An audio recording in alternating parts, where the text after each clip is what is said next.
Hello and welcome back to the Dev Diary number 6, Electricity and Water for Cities Skylines 2.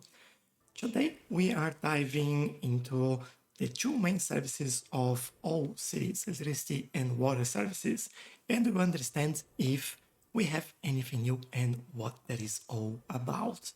So without further ado, let's jump straight in.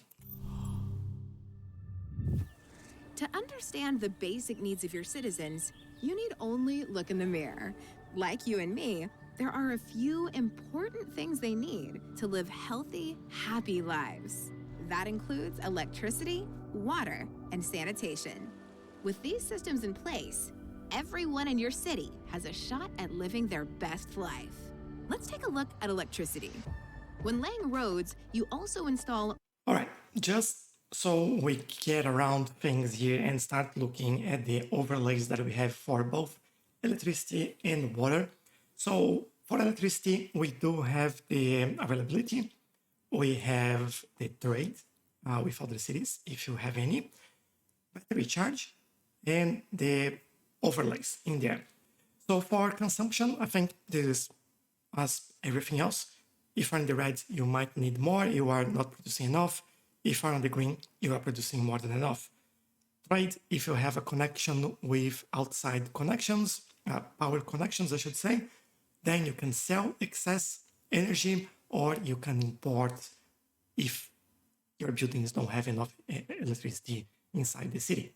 Battery charge is very important as well, especially if you're using clean source of energy like wind or solar, and they usually depends on the weather. So for example, solar just during the day, can't be raining, things like that, and wind needs to be windy. If you have a day that is calmer, then you are not producing as much. So for those downtime periods, you will need some batteries as well. Now you have some items that we can highlight in the maps, like power plants, transformers, batteries, and you can see the electricity consumption on the color here on the cables. Gives you a pretty good indication of bottlenecks as well. Then you have the low voltage electric cables and you have high voltage power lines. So all of those two will connect via transformers, and we'll take a look at that in a second. And you can also enable some of the overlays, like for example, wind speed and direction for buildings like the coal power plants, which will pollute quite a lot, and groundwater deposits for geothermal energy because it does need a groundwater deposit for it to function. Low voltage underground cables that supply electricity to homes, offices, and shops. These cables plug into transformer stations. Transformer stations are. Look how nice this transformer station actually is. And as you can see, and you see that in a second as well, you get the cables from the high voltage line into the transformer, and these will connect with your cables, the low voltage cables in the city. It's just like really, really nice. Also connected to the high voltage power lines streaming from your city's power plants. They act as a junction where low voltage cables and high voltage lines link up. Together, they form the grid that pumps electricity right across your city. There's one drawback. Power lines and electric cables can only carry so much electricity. When demand increases, they can max out, creating a bottleneck. Just to go back a little bit there, so you can see the bottlenecks, and you'll see that all these buildings will go gray. Increases, they can max out. There we go. It's because they don't have enough energy going through them. That doesn't mean that you're not producing enough energy. If you remember in the first Cities Skylines, if your power production was too far away from the buildings, they might not get enough power because it was just way too far for it to happen. Now what happens is basically your grid will start consuming some electricity, and that will create bottlenecks, and you see where those bottlenecks are. So for example, you have one line connection in here going under the water over there. You have another one going here, and these are basically the two connections to the other sides of the grid that will connect to the power lines over here and there. So this is all very, very limited, and it's probably creating a bottleneck over here. And I can see that maybe on the other side as well. And this is creating difficulties for the energy to reach this area. So that is also an easy fix for that. You have a couple of options. You can create more connections, power cables connecting this area, for example, and that will spread the power throughout different cables, diminishing the number of the utilization of one individual cable. This is one option. Another option is to bring the high capacity power cables into this area and put a transformer in here. And the final option is to build another power station on the other side of the city, so you actually spread that more evenly and start avoiding these types of issues. It all depends on the land that you have available, on the money that you have, on the landscape and how you're building your city. But these are some options that you can use to avoid that problem in the future as well. Creating a bottleneck. Keep the grid humming by evenly spreading electricity connections around your city. You can also build power lines to import electricity from neighboring cities. Imported energy will save your bacon if local power plants fail to produce enough electricity when demand increases. It will, too. Expect spikes when the thermostat drops and everyone dials up their heaters. Hot weather will cause spikes too, as people flick on air conditioners, fans, and ice machines at the same time. Just one comment here. I love that is the first insight that we have on the seasons in there and how they actually impact the gameplay. We know that we have snowplows for the road condition service, but it's the first time that we have like the snow in there or very hot temperatures at 40 degrees, and what's the actual impact on, for example, the electricity grid. Your power plants might produce more electricity than your city needs. When that happens, you can export it to your neighbors. While this can offset production costs, think it through. By storing excess electricity in emergency battery stations. Just one comment about this area though. This is not an upgrade, this is a new building, and this is a battery, right? We are putting down a battery, that's what we're talking about. But what is just stunned me a little bit is that you still have the overlay in here for zoning. And even after you put down the building and you still have it in here, I don't know if it was a bug for this beta version of the game or not, but this is throwing me off a little bit. You can still see that zoning under all the buildings in there. I'm not sure if that's right or not, but it's just keeps me wondering what will happen in there. If we see on other buildings, it doesn't show it like that, or at least I didn't notice. But yeah, something to keep an eye on. You have nothing to worry about when demand rises. Emergency battery stations help your city get the most out of solar power plants. Battery stations power the city at night when the plant isn't producing electricity and recharge when they operate during the day. Of course, solar is just another thing to just take a quick look in here. The emergency battery station, you have obviously the upkeep, the efficiency, and as we know, depends on the education level, citizens' well-being, citywide bonuses, and all that sort of stuff. Number of employees, status of the battery, which is charging, the flow, which is, I would say, getting 2.67 megawatts. I don't know if that's per hour, per minute. That doesn't actually tell. I would say might be per hour based on what we have in here. And this is the current charge. And that'll be full in 10 months. Wow. That's a long time to charge that battery. And yeah, that'll be, I think, probably the city is not generating enough power to actually load that battery. But yeah, there we go. Just nice to see it. And I just noticed the on and off icon in here of the building.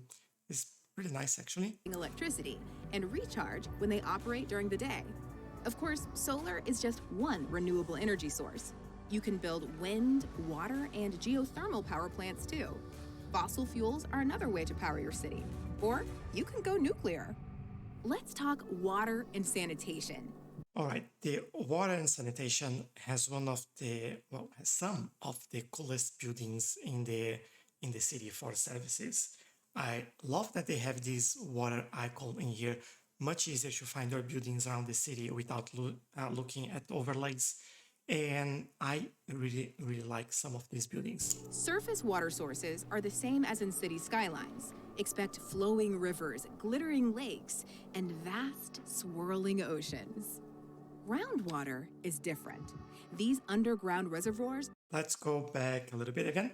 First of all, we have confirmation that surface water is exactly as it works on Cities Skylines 1, which is basically you can take the water from rivers, you can dump water into a river or a water body, things like that, create a dam to stop that water and generate electricity, things like this, right? Create lakes and so on. But now we also have the groundwater, which are these blobs, the purple blobs in here in the map. The ones with some red and yellow color, they are polluted. So that's why they are the way they are. And you have quite a few around the map, which is really good. I didn't think we had so many, but this is very good. So for the water overlay, what we have is water availability, which we need quite a lot more in this city. We have water rate, so we are importing all the water that we don't have actually available. So that is good. Keep everyone consuming that water. We have sewage treatment, which is good. We have export, which you're not exporting at the moment. And we have the freshwater facilities, sewage facilities, and water consumption. So this is the building color. The darker blue, the more water it consumes. Then we have obviously water pipes. We can see if we have fresh or polluted water, and sewage pipes, which obviously is just sewage water. There are no limits for the pipes though. Like electricity, you do have the limit for power that can go through it. Water pipes, they don't have that limit. Then you have the overlay for groundwater deposits, the pollution, as I mentioned over there, the surface water, and over here, and water pollution as well for the surface water. So there you go. Those are the options that we have available. And I think I just noticed these lines here, which is the tiles. And I think this gives an idea of the size of the tiles in there. So if this is the minimum line, it means that this is another tile. We have 3 tiles in this space, or this space over here. So good to see some sneak peeks of these things. I think on the next episode of the Dev Diary next week, we will have more visibility on tiles, map size, maps in general, and themes as well. But that's not for today. Different. These underground reservoirs replenish over time, so they can run dry if they're drained at a faster rate than they're refilled. That's very important, considering that we have a natural resource. This natural resource will renew over time. And I don't know if you saw, but there is a quick animation there showing how it started and how it is while draining the water resource. But again, they refill, and the same happens if you have polluted water in here. The way it actually, if you stop polluting the water, it will, it's not, what's the name for removing pollution? But the removal of pollution of the water will be at the same rate as the water regeneration. So that is something to keep in mind. That will take time to happen. Just make sure that you don't drain too much water from the same deposit and that you are not polluting that water. Filled. They're also susceptible to ground pollution. When they're contaminated, dirty water is pumped into your city's freshwater system. That's bad on every level, mainly because decontamination takes a long time. Build a groundwater pumping station to tap this resource, and a water pumping station to bring surface water into your Really city's nice water building, system. by the way. You can also add water. Oh, look at this one. This building is so cool. And it's actually an upgrade for the wastewater treatment plant. So that is really nice. And not enough money. to the system with wastewater treatment plants. I have to go back and see one thing. How much is that Your item? city's water system.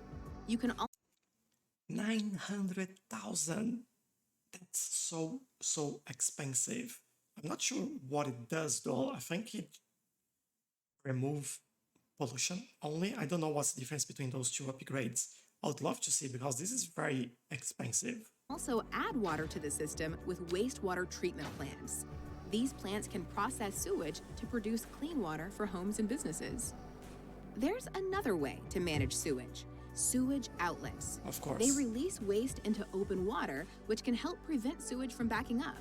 And that's a must when it comes to public health. Bungling waste management can make people seriously ill. That's why you want to keep sewage outlets well away from pumping stations.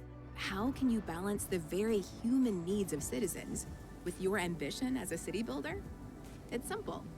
Imagine living your life down there, day in and day out.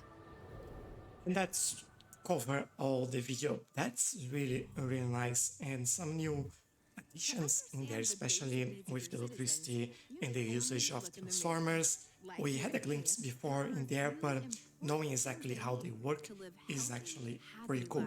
With the water system as well, it's interesting to see that it doesn't change much on how it works on Cities Skylines, but I think you have more options in there to help your city grow, especially with the updates, the operational, the sub-buildings, and the other one that I forgot the name, but you do have those options to help clean the water or increase the output or the input of water into the system, and this is quite nice. I really like what I'm seeing so far, and I'm really excited for playing the game. So just to recap, for electricity, we now know that change in temperature will probably cause spikes on your grid, basically hot days or cold days. They will need air conditioning or heating system, respectively, and this will increase the consumption. So you have to be aware of that and make sure that your grid can support those changes in the energy consumption. They are not even anymore. We also have transformers, which actually converts the high voltage into low voltage and vice versa. So you can actually take the energy that's produced on the power plants and make sure that can reach all the buildings in your city. So then you have the power lines, you have two types of power lines, the high voltage and low voltage as well. As we know, most roads will have the power lines and pipes underneath the road, but you can do ones manually, especially if you're connecting buildings that are not connected to the grid. So for example, your wind turbines, they are not directly connected to roads, so you can bring a cable. It can be overground or underground cable to that place. You also have the batteries, so the battery will help you out in periods where you have those spikes of energy, or during night if you're using solar, or when there is no wind if you're using wind turbines as well. For the types of power plants that you have wind turbine, you have a small coal power plant and a large or just coal power plant. And the difference between them is that the small one, you can't do any upgrades, but the larger one you can, and it actually produces a lot more energy than the smaller one. So maybe if you're just starting, you use the small one, and when you can, you just replace that by a larger one. You also have gas power plants used in your city that will use petrochemicals to convert into the gas and power the station. By the way, I think this is one interesting thing in here. Most of these power plants, like the coal and the gas power plants, you can actually produce the fuel that they will consume inside the city. So for example, the gas power plants need petrochemicals, which you can produce from the oil that is extracted in your city. Although creating a specialized industry takes like larger areas in the city, on the long term, it's a lot cheaper than keep buying the material outside your city as well. So this is quite cool actually, and I think this closes the loop on the production chain as well. Then you have the geothermal power plants that will use the water, the groundwater deposits to help generate that power, and solar power plants. And I think we do have two more. We have the nuclear power plants, which is potentially the cleaner option that you have. It just makes noise pollution and uses a lot of water, but it doesn't produce any type of pollution other than the noise. And hydroelectric power plants, which works in a very similar way than Cities Skylines 1. But I do hope that they work better than that, because it's sometimes challenging on Cities Skylines 1 to get that working with a lot of issues that we usually have. But we'll see. They actually look very cool in the video, so I'm really keen on trying that out. By the way, the upgrades, they are operational extensions and sub-buildings. Just a reminder, sub-buildings, you add new buildings to the surroundings. So usually you can do multiple options because they are just adding more space around your main building. The extensions, they actually change the look of the main building and are placed in the same area of the building that's right there. And operational, they just create some effects, but they don't actually change the look or the size of your building. We also covered electricity distribution and how we can have electricity bottlenecks. We also talked about the solution to prevent that from happening, or to adding more options for electricity to reach the area. For the water, so now instead of just having surface water, we do have the groundwater option. And as the surface water, it can get polluted, but the groundwater, it will renew itself within time. For the water buildings, obviously we have pipes, we have the water pumping station, we have water towers still, and the way the water tower work is very similar to Cities Skylines 1.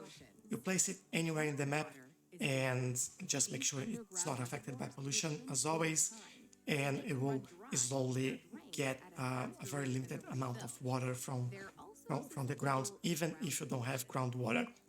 But what they say is that Cities Skylines 2, it's very costly to maintain compared to other water facilities. We do have the groundwater pumping station, so you get the groundwater for your city. You also have an advanced water pumping station, which produces 10 times the water, or pump 10 times the water that the normal water pumping station would do. So this is a great option for larger cities to get water. In terms of sewage, we have the sewage outlet that pumps 100% contaminated water. We also have the wastewater treatment plant that will treat your wastewater and put the clean water back into the system, and that will cover everything.